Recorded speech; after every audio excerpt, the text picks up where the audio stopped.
When you ask your planner this question, if I give my child $30,000 for their wedding, will I still be able to retire at 60?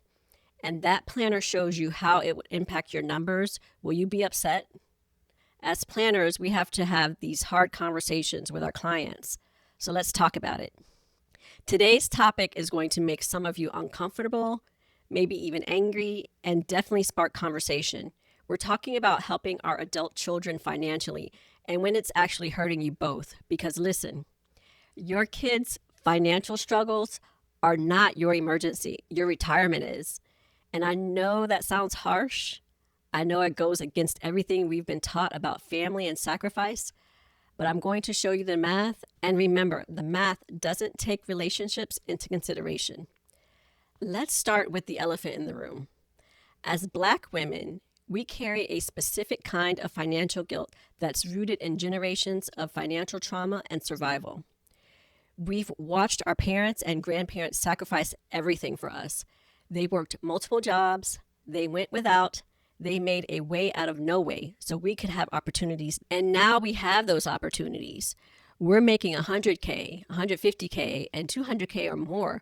We're the ones who made it. And when our kids or our siblings or our parents or our cousins need money, there's this voice that says, who are you to say no? They sacrificed for you. Now it's your turn. And according to recent research, Black families are more likely to provide financial support to extended family members.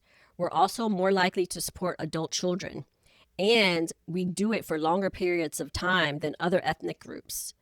Underlying this data point is the fact that we are more likely than others to consider non-relatives a part of our family. So the reach for us is even further. Here's what that support can look like in real numbers. A parent paying $800 a month towards their daughter's student loans. A parent who gave their son $30,000 for a down payment on a house when they couldn't afford it. A grandparent covering their grandchild's private school for $8,000 a year. A parent sending $800 a month to an adult child until they get on their feet. And it's been 4 years. As a financial planner, if I suggest you stop or reduce the help, will the guilt be crushing? The answer should be no, because a mother who doesn't want to be a financial burden on that same child when she is 75 years old will ensure she is making her own finances a priority today. Okay, let's do the uncomfortable math because numbers don't lie. Let's say you're 45 years old and you give your adult child $20,000. Maybe it's for a car, maybe it's for credit card debt, maybe for a wedding. Just $20,000 one time.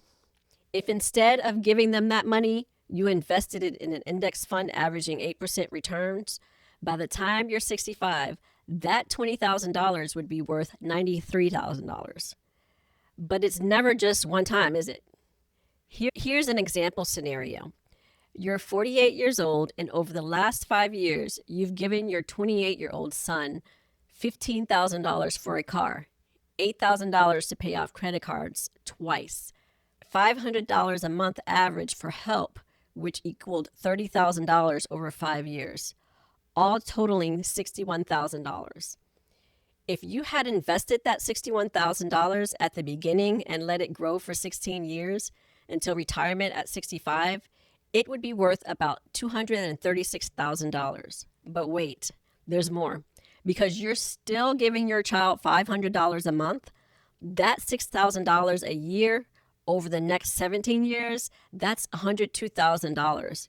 If invested at 8%, that would have grown to about $279,000. So your total helping my son cost is over $500,000 of retirement savings. And let me be clear, you have to draw the line and be very careful answering the question on whether or not you're enabling your child, hindering your retirement, or strategically passing down generational wealth. So does this mean you never help your adult kids? Absolutely not. It means you help smart. Here's your framework for whether financial help makes sense. Ask yourself these 4 questions. Number 1, is this one time or ongoing? One-time help for a specific emergency such as medical bills or car repair is very different from ongoing monthly support. One time can be absorbed. Ongoing is a lifestyle subsidy. Number 2, will this help change their financial situation or just delay consequences? Helping with a down payment on a house that builds equity, good help. Paying off credit cards for the third time while they're still spending, bad help. Number 3, can I afford this without derailing my own retirement? Run the numbers. If giving them money means you work 2 to 3 years longer, is it worth it? Because I guarantee they don't want that either for you. Number 4, am I helping or enabling? If they haven't made any changes and they keep needing help, you're enabling. Real help includes accountability. Set these rules for yourself. Rule number 1, your retirement is funded first. Maximize your 401k, your IRA, and your SHA. Build your nest egg. Then, if there's excess, you can help. Rule number 2, gifts, not loans within the family. If you can't afford to ever see that money again, then don't give it. Family loans destroy relationships. Either gift it with clear boundaries or don't gift it at all. Rule number 3, teach why you help if you're giving money. You can do this by giving financial education. Show them how to budget, how to invest, how to build credit, and make it a learning opportunity. Do it with love. Rule number 4, protect your future self.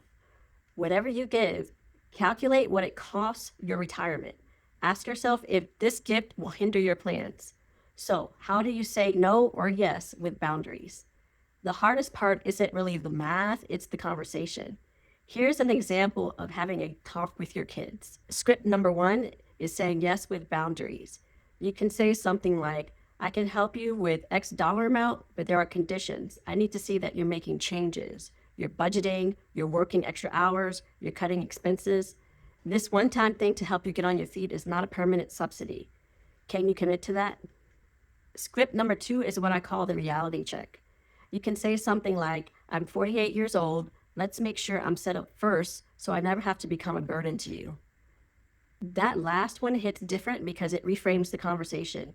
It's not, I don't want to help you. It's, I don't want to burden you later. And honestly, most adult children, when you explain it that way, they get it. They don't want you to sacrifice your security for their temporary problem. Here's the good news. If you can afford it, then by all means gift it. But if you can't, then you can still be supportive without writing checks. The first thing you can offer instead is financial education. Teach them what you know. Take them to financial planning sessions with you. Share your resources. Knowledge is generational wealth. Number 2, strategic connections. At this point in your life, you know people. Introduce them to hiring managers and mentors that will open opportunities. Use your network. Number 3, offer childcare or housing if it's feasible. If you have space and bandwidth, letting them live with you temporarily while they save is different from sending cash. They can build savings while you supervise their progress. Number 4, create a matching program. You can tell them that for every dollar you save towards whatever goal they have, I'll match it up to X dollars. This incentivizes their own progress. Number 5, emotional support. Sometimes they just need to know you believe in them. Be their cheerleader even when you can't be their ATM. Here's my final word. If you can afford it, then by all means gift it. That's wonderful. However, remember that helping your children doesn't mean sacrificing yourself. Real help sets them up to never need help again. And the greatest gift you can give your kids is financial security in your older years, so they never have to choose between their lives and your care. If this resonated, subscribe because we're having these real conversations every week. Comment and share your personal experiences so we can provide tips to each other. Are you supporting adult kids? How do you balance it? Let's talk about it. And if you need help navigating these conversations or building a plan that protects your retirement while still honoring your values, head to essentialwealthsolutions.com. I got you. See you later.